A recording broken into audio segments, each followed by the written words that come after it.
আসসালামু আলাইকুম। Basic physics একাডেমির পক্ষ থেকে সকলকে স্বাগতম। আজকে আমরা দেখব খুব গুরুত্বপূর্ণ বিভিন্ন বোর্ড পরীক্ষার যে প্রশ্নগুলো রয়েছে সেগুলো সমাধান। আমরা দেখব ভেক্টর অধ্যায়ের প্রশ্নগুলো। 21 নম্বর প্রশ্ন বলা রয়েছে আর ভেক্টরের মান সমান এ ভেক্টরের মান প্লাস বি ভেক্টরের মান যদি শূন্য হয় তাহলে মূল ভেক্টর দুটি অসমান ও বিপরীতমুখী হবে নাকি মূল ভেক্টর দুটি অসমান ও সম্মুখী হবে, মূল ভেক্টর দুটি সমান ও সম্মুখী হবে, মূল ভেক্টর দুটি সমান ও বিপরীতমুখী হবে। এটি আমরা 1 সেকেন্ডের মধ্যে কিন্তু বুঝতে পারবো। 2ab cos থিটা বা cos আলফা, এই ভেক্টর যদি এদিক বরাবর হয় এবং বি ভেক্টর যদি এদিক বরাবর ক্রিয়া করে, অর্থাৎ এ ভেক্টর এবং বি ভেক্টর যদি আমাদের এদের যদি মান যদি সমান হয়, অর্থাৎ এ ভেক্টর এবং বি ভেক্টর মান যদি সমান যদি হয় এবং তারা যদি এই 180 ডিগ্রি কোণে ক্রিয়া করে, তাহলে 180 ডিগ্রি যদি কোণে ক্রিয়া করে তখন এটাকে কিন্তু আমরা এইভাবে লিখতে পারবো যে A square plus B square minus 2ab। এটাকে কিন্তু আমরা এইভাবে লিখতে পারবো। এক্ষেত্রে আমরা দেখতে পাচ্ছি যে cos 180 ডিগ্রি মান হচ্ছে -1, যেহেতু -1 এই জন্য হয়ে গেছে আমাদের -2ab। এটাকে সূত্র ফেলতে পারি যে A minus B whole square, A minus B whole square root. এক্ষেত্রে আমরা এটা বলতে পারি যে A minus B whole square root. এখন এই এ এবং বি এর মান যদি সমান হয় তাহলে এ মান থেকে বি মান যদি চলে যায় তখন আমরা লিখতে এ মাইনাস এ হোল স্কোয়ার। এখন এটার মান কিন্তু শূন্য। আমরা বলতে পারি যে দুটি ভেক্টর এর মান সমান এবং যদি বিপরীতমুখী ক্রিয়া করে তখন সেটির ক্ষেত্রে লব্ধির মান শূন্য হবে। অর্থাৎ এই গ নাম্বার যে অপশন এটি হচ্ছে এই প্রশ্নের সঠিক উত্তর। তারপর প্রশ্ন নম্বর 22 বলা রয়েছে পি ও কিউ এর লব্ধির সর্বনিম্ন মান কোনটি? আমরা জানি যে দুটি ভেক্টরের লব্ধির সর্বনিম্ন মান হচ্ছে ভেক্টর দুটির মানের বিয়োগফলের সমান, অর্থাৎ পি মাইনাস কিউ। যেহেতু অপশনগুলোতে পি মাইনাস কিউ দেওয়া নেই, সুতরাং আমরা জানি যে পি হচ্ছে মান, অথবা পি ভেক্টরের মডুলাস করলে এটি মান বোঝায়। এটাকে কিন্তু আমরা লিখতে পারি পি মাইনাস কিউ, মডুলাস দিয়ে লিখতে পারি অথবা মডুলাস ছাড়াও লিখতে পারি। সুতরাং এই দুটি ভেক্টরের বিয়োগফলই কিন্তু লব্ধির সর্বনিম্ন মান নির্দেশ করে। সুতরাং এই ঘ নাম্বার হচ্ছে এই প্রশ্নের সঠিক উত্তর। তারপর প্রশ্ন 23 বলা রয়েছে দুইটি ভেক্টরের মান সমান, নিচের কোন অবস্থানে এদের লব্ধি একটি ভেক্টর মানের √3 গুণ হবে? এটি সিলেট বোর্ড 2021 সনে এসেছিল। 23 নম্বর প্রশ্ন বলা রয়েছে দুটি ভেক্টর মান সমান। আমরা ধরে নিলাম যে দুটি ভেক্টর মান যেহেতু সমান, এই জন্য আমরা দুটি ভেক্টর মান আমরা পি ধরে নিলাম। দুটি ভেক্টর মান যদি আমরা পি ধরে নিই তাহলে লব্ধি হচ্ছে আর। তাহলে আমরা লিখতে পারি P square plus P square, অর্থাৎ P square plus Q square plus 2p Q, অর্থাৎ 2p into P into P, কারণ দুটি ভেক্টর মান যেহেতু সমান আর cos হচ্ছে আলফা। আবার প্রশ্ন বলা রয়েছে লব্ধি একটি ভেক্টরের মানে √3 গুণ। যেহেতু লব্ধি হচ্ছে একটি ভেক্টর মানে √3 গুণ, তাহলে আমরা এটাকে আবার লিখতে পারি √3 ইন্টু পি, অর্থাৎ যে কোনো একটি ভেক্টরের এর সাথে √3 গুণ হচ্ছে তার লব্ধি। সুতরাং এই আর এর মান আবার বলা রয়েছে এটি সমান আমরা লিখতে পারি 2p স্কোয়ার, অর্থাৎ পি স্কোয়ার যোগফল হচ্ছে 2p স্কোয়ার। এক্ষেত্রে আমরা লিখতে পারি 2p স্কোয়ার cos আলফা। এটা যদি আমরা ক্যালকুলেশন করি তাহলে আমরা লিখতে পারি 2p স্কোয়ার যদি কমন নেই তাহলে আমাদের থাকলো 1 প্লাস cos আলফা। এক্ষেত্রে রয়েছে আমাদের √3p। এখন এটাকে যদি আমরা স্কোয়ার করে দিই তাহলে হচ্ছে 3p স্কোয়ার সমান হচ্ছে 2p square 1 plus cos alpha. এখন এই পি স্কোয়ার যদি চলে যায় তাহলে আমরা লিখতে পারি 1 প্লাস cos আলফা সমান আমরা লিখতে পারি 3/2। সেক্ষেত্রে cos আলফা সমান আমরা লিখতে পারি 3/2 মাইনাস 1।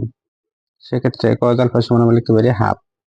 আর আমরা জানি যে cos আলফা অর্থাৎ সমান যদি হাফ হয় তাহলে আমরা জানি যে cos 60 মান হচ্ছে হাফ। তাহলে cos আলফা সমান হচ্ছে আমরা লিখতে পারি cos 60 ডিগ্রি। ওই পাশে যদি আমরা cos ইনভার্স করি তাহলে cos চলে গেলে তাহলে আলফা সমান আমরা লিখতে পারি 60 ডিগ্রি। সুতরাং এই প্রশ্নের উত্তর হচ্ছে যে 60 ডিগ্রি, অর্থাৎ এই ঘ নাম্বার যে উত্তরটি ছিল এটি হচ্ছে এই প্রশ্নের সঠিক উত্তর। তারপর প্রশ্ন 24 বলা রয়েছে দুটি ভেক্টরের লব্ধির মান সর্বোচ্চ হবে যখন এদের মধ্যবর্তী কোণ, অর্থাৎ দুটি ভেক্টর লব্ধির মান সর্বোচ্চ হবে যখন এর মধ্যবর্তী কোণ 0 ডিগ্রি হবে। অর্থাৎ এ একটা ভেক্টর বি একটা ভেক্টর যদি একই দিকে ক্রিয়া করে, অর্থাৎ তাদের মধ্যবর্তী কোণ যখন 0 ডিগ্রি হবে তখন তাদের লব্ধির মান সর্বোচ্চ হবে। সেক্ষেত্রে এই মধ্যবর্তী কোণ হচ্ছে ক নাম্বার হচ্ছে এই প্রশ্নের সঠিক উত্তর। তারপর 25 নম্বর প্রশ্নের মধ্যে আমরা দেখব যে উদ্দীপকের ত্রিভুজ এবিসি এর ক্ষেত্রে কোনটি সঠিক। উদ্দীপকের ক্ষেত্রে ত্রিভুজ এবিসি এর ক্ষেত্রে কোনটি সঠিক যদি আমরা দেখি, আমরা দেখব যে তীর চিহ্ন, দুটি তীর চিহ্ন একই দিকে আছে, অর্থাৎ এই তীর চিহ্ন এবং এই তীর চিহ্ন কিন্তু একই দিকে রয়েছে, অর্থাৎ এই ঘড়ি কাঁটার বিপরীত দিকে রয়েছে। আমরা দেখব যে দুটি তীর চিহ্ন যদি একই দিকে থাকে সেটির আমরা আগে লিখে নিব এবি ভেক্টর প্লাস হচ্ছে বিসি ভেক্টর, একই দিকে যাওয়ার জন্য হচ্ছে প্লাস, এবং এই পরবর্তী যে একটি ভেক্টর থাকলো অর্থাৎ এসি ভেক্টর তার উল্টো দিকে ধরবো, অর্থাৎ এইটা একই দিকে গেছে এইদিকে গেছে, এসি ভেক্টর ধরবো তার উল্টা দিকে, উল্টাকে ধরলে আমরা লিখতে পারি কি এসি ভেক্টর। এখন এখান থেকে যদি আমরা এসিটাকে যদি এই পাশে নিয়ে আসি তাহলে আমরা লিখতে পারি এবি ভেক্টর মাইনাস হচ্ছে এসি ভেক্টর সমান হচ্ছে বিসি ভেক্টর। এটাকে কিন্তু আমরা এইভাবে লিখতে পারি। এখন ভেক্টর নিয়ম অনুসারে আমরা এটাকে এইভাবে লিখতে পারি AB vector minus AC vector সমান, ক্ষেত্রে এটা আমাদের এই মাইনাস মাইনাস ছিল, এটা যদি আমরা উল্টে লিখি তখন আমরা এটাকে এইভাবে লিখতে পারবো সিবি ভেক্টর লিখতে পারবো। কেননা আমরা জানি যে কোনো ভেক্টর ক্ষেত্রে আমরা যদি এইভাবে বিসি ভেক্টর যদি থাকে, এটাকে যদি আমরা যদি উল্টে লিখি তাহলে মাইনাস সিবি লিখতে হবে, মাইনাস সিবি ভেক্টর লিখতে হবে। সুতরাং এক্ষেত্রে মাইনাস বিসি ছিল, এই জন্য এটাকে উল্টে আমরা এই সিটা আগে বিটা পরে লিখতে পারলাম, অর্থাৎ AB vector minus AC vector সমান হচ্ছে সিবি ভেক্টর। সুতরাং ঘ নম্বর হচ্ছে এই প্রশ্নের সঠিক উত্তর। তারপর আমরা দেখবো প্রশ্ন 26 একটি চিত্র দেওয়া রয়েছে। আমরা দেখবো একই দিকে কোন দুইটি ভেক্টর ক্রিয়া করেছে। তাহলে এন ভেক্টর এবং এম ভেক্টর এই দুটি কিন্তু একই দিকে ক্রিয়া করেছে। একই দিকে ক্রিয়া করার জন্য এটা আমরা আগে লিখে নিব। তাহলে এন ভেক্টর প্লাস হচ্ছে এম ভেক্টর একই দিকে ক্রিয়া করেছে। একটি ত্রিভুজের দুটি বাহু দ্বারা যদি একই ক্রমে দুটি ভেক্টরকে প্রকাশ করা যায়, তাহলে ওই ত্রিভুজের তৃতীয় বাহুটি ওই ভেক্টর দুটির বিপরীত ক্রমে অর্থাৎ বিপরীত দিকে লব্ধিমান প্রকাশ করে। অর্থাৎ এটি যদি আমাদের এই দিকে তীর চিহ্ন থেকে থাকে, অর্থাৎ ঘড়িকাঁটার দিকে যেহেতু আমাদের এই দুইটা তীর চিহ্ন রয়েছে, তাহলে এটা উল্টো দিকে যাবে। অর্থাৎ আমরা জানি যে ত্রিভুজের যে সূত্র রয়েছে, ভেক্টর যুগের ত্রিভুজ সূত্র, সেক্ষেত্রে এই দুটি একই ক্রমে গেলে তার এটা অন্যদিকে যাবে। অন্যদিকে যদি যায় তাহলে আমরা লিখতে পারি এল ভেক্টর। এটাকে আমরা সাজিয়ে যদি লিখি তাহলে লিখতে পারি N vector plus M vector minus L vector সমান হচ্ছে 0। অর্থাৎ এক্ষেত্রে যদি আমরা অপশনটি দেখি 26 নম্বর, তাহলে হচ্ছে আমাদের M vector plus N vector minus L, এই ঘ নাম্বার হচ্ছে এই প্রশ্নের সঠিক উত্তর। তারপর আমরা দেখবো প্রশ্ন 27 বলা রয়েছে এ ও বি এর যোগ করার ক্ষেত্রে ভেক্টর সাধারণ নিয়মের ক্ষেত্রে কোনটি সঠিক হবে। আমরা মনে করি এটা হচ্ছে এ ভেক্টর, এটা যদি এ ভেক্টর হয়ে থাকে এবং এর সাথে অন্য একটা ভেক্টর, এটা আমরা বি ভেক্টর নিলাম, এটা হচ্ছে বি ভেক্টর। দুটি ভেক্টরকে যোগ করার সময় প্রথম ভেক্টরের শীর্ষবিন্দুর সাথে এই বি ভেক্টরের আদি বিন্দু আমাদের সংযোগ করতে হয়, এবং সংযোগ করার পরে এই প্রথম ভেক্টরের আদি বিন্দু থেকে শেষ ভেক্টরের শীর্ষবিন্দুর দিকে তীর চিহ্ন দেওয়া লাগে। এখন দেখি যে এ এবং বি ভেক্টর যোগ করার ক্ষেত্রে নতুন অবস্থানে তাদেরকে সমান্তরালে স্থানান্তর করতে হয়। হ্যাঁ, একটা ভেক্টরকে যদি আমরা যোগ করি তখন নতুন যে অবস্থান রয়েছে তাকে সমান্তরালে স্থানান্তর করতে হবে। অর্থাৎ আমরা যদি এই ভেক্টরকে যদি আমরা এখানে নিয়ে আসি তাহলে কিন্তু এর সমান্তরালে টান দিয়ে নিয়ে আসতে হবে, এবং বি ভেক্টর যদি আমরা এখানে নিয়ে যাই তাহলে কিন্তু এভাবে সমান্তরালে কিন্তু উপর দিকে এভাবে সমান্তরালে টান দিয়ে নিতে হবে। এজন্য এই এক হচ্ছে সঠিক। তারপর বি এর আদি বিন্দুতে এ এর শীর্ষবিন্দুতে স্থাপন করে বি এর আদি বিন্দুতে এ এর শীর্ষবিন্দু স্থাপন করতে হবে। আমরা দেখতে পাচ্ছি যে বি এর আদি বিন্দুকে এ এর শীর্ষবিন্দুতে কিন্তু স্থাপন করা হয়েছে, তাহলে এটি কিন্তু সঠিক। এ এর আদি বিন্দু থেকে বি এর শীর্ষবিন্দুতে সরলরেখা টানা, এ এর আদি বিন্দু হচ্ছে এটা আর বি এর শীর্ষবিন্দু কিন্তু হচ্ছে এটা, এর দিকে সরলরেখা টানা, অর্থাৎ এইদিকে সরলরেখা টানা, তার মানে এটি কিন্তু সঠিক। তারপরে বি এর আদি বিন্দুকে এর বিন্দুতে স্থাপন করে বি এর শীর্ষ বিন্দু থেকে এর আদি বিন্দুতে সরলরেখা টানা হয়, অর্থাৎ এটার উল্টা দিকে এই উল্টা কথাটা বলা হয়েছে, এটি সঠিক নয়। সুতরাং আমরা বলতে পারি এক্ষেত্রে আমরা ক নাম্বার যে অপশনটি রয়েছে এটি হচ্ছে এই প্রশ্নের সঠিক উত্তর। তোমরা প্রথমবারের মতো ভিডিওটি যারা দেখছো, ভিডিওটি ভালো লেগে থাকলে একটি লাইক ও চ্যানেলটি সাবস্ক্রাইব করতে ভুলবে না। ধন্যবাদ। তারপর প্রশ্ন 28 বলা রয়েছে স্রোতযুক্ত নদীতে সর্বনিম্ন সময়ে ওপারে যেতে একজন সাঁতারুকে স্রোতের সাথে কতক্ষণে যাত্রা শুরু করতে হবে। আমরা জানি যে যদি স্রোতযুক্ত নদী থাকে, স্রোতযুক্ত নদীর অপর পারে পৌঁছাতে সর্বনিম্ন সময় যদি সে যাত্রা শুরু করে, এইদিকে যদি যাত্রা শুরু করে তাহলে তার কিন্তু সময় বেশি লাগবে, অর্থাৎ স্রোতের প্রতিকূলে যাত্রা দিচ্ছে এদিকে রওনা দিলেও সময় বেশি লাগবে। সুতরাং সর্বনিম্ন সময় নদী যদি পার হতে চায় তাহলে তাকে এই নদীর এই প্রস্থের সাথে লম্বভাবে আমাদের এই সাঁতার কাটতে হবে, অর্থাৎ 90 ডিগ্রি কোণে এইদিকে কিন্তু সাঁতার কাটতে হবে, অর্থাৎ এই ঘ নম্বর হচ্ছে এই প্রশ্নের সঠিক উত্তর। তারপর 29 নম্বর প্রশ্ন বলা রয়েছে একটি ভেক্টর x অক্ষের সাথে 30 ডিগ্রি কোণে ক্রিয়াশীল, y অক্ষ বরাবর উপাংশের মান 3 একক হলে x অক্ষ বরাবর উপাংশের মান কত। আমরা যদি একটু চিত্র অঙ্কন করে যদি নেই যে একটি ভেক্টর x অক্ষের সাথে 30 ডিগ্রি কোণে ক্রিয়াশীল, অর্থাৎ এই যে এক্ষেত্রে যদি আমাদের 30 ডিগ্রি কোণে ক্রিয়াশীল হয়, আমরা ভেক্টর নাম ধরে নিলাম এই ভেক্টর x অক্ষের সাথে 30 ডিগ্রি কোণে সে ক্রিয়াশীল। এখন এই x অক্ষ বরাবর উপাংশের মান, অর্থাৎ এই অক্ষ বরাবর যে উপাংশ রয়েছে এই ভেক্টরের উপাংশ হচ্ছে a cos 30 ডিগ্রি, অর্থাৎ x অক্ষ বরাবর উপাংশ, আর y অক্ষ বরাবর উপাংশ যেটা রয়েছে এটা রয়েছে a sin 30 ডিগ্রি। আমরা এটা জানি যে যার সাথে কোণ থাকবে সেটা হচ্ছে cos থিটা, এটা হচ্ছে x অক্ষ বরাবর উপাংশ, আর এটা হচ্ছে y অক্ষ বরাবর উপাংশ। এখন x অক্ষ বরাবর এই y অক্ষ বরাবর উপাংশের মান দেওয়া রয়েছে 3, y অক্ষ বরাবর উপাংশের মান যদি 3 দেওয়া থাকে তাহলে y অক্ষ বরাবর উপাংশ কিন্তু আমাদের দেওয়া রয়েছে a sin 30, এটি ছিল আমাদের y অক্ষ বরাবর উপাংশ। y অক্ষ বরাবর উপাংশ হচ্ছে a sin 30, এর মান দেওয়া রয়েছে আমাদের 3।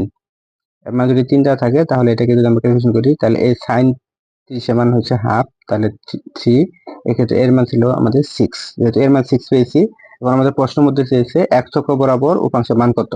x অক্ষ বরাবর উপাংশের মান যদি চেয়ে থাকে তাহলে x অক্ষ বরাবর উপাংশের মান হচ্ছে এটা, তাহলে এটার মান কত। এক্ষেত্রে আমরা a এর মান পেয়েছি 6, তাহলে a এর মান আমরা যদি 6 বসাই আর cos 30 ডিগ্রি, এক্ষেত্রে যদি আমরা দেখি যে 6 আর cos 30 ডিগ্রি মান হচ্ছে √3/2, এক্ষেত্রে যদি আমাদের কাটা যায় তাহলে লিখতে পারি আমরা 3√3। অর্থাৎ এই প্রশ্নের উত্তর হচ্ছে 3√3 হচ্ছে এই প্রশ্নের সঠিক উত্তর। তারপর আমরা দেখব প্রশ্ন নম্বর 30। 30-এ বলা রয়েছে দুটি দিক রাশির প্রত্যেকটি মান 4 একক, এরা যে কোনো বিন্দুতে পরস্পরের সাথে 120 ডিগ্রি কোণে ক্রিয়াশীল থাকলে এক্ষেত্রে কোনো একটি ভেক্টরের সাথে লব্ধির কোণ কত হবে? তাহলে এক্ষেত্রে লব্ধির কোণ চেয়েছে, আমরা মনে রাখবো যে লব্ধির কোণ যদি চায় তাহলে আমরা লব্ধির কোণের যে সূত্রটি রয়েছে সেটি ফেলবো। আমরা জানি লব্ধির কোণ অর্থাৎ লব্ধির কোণের সূত্র হচ্ছে tan θ সমান Q sine alpha P plus Q cos alpha. এটা আমরা জানি যে লব্ধির যে কোণের সূত্র।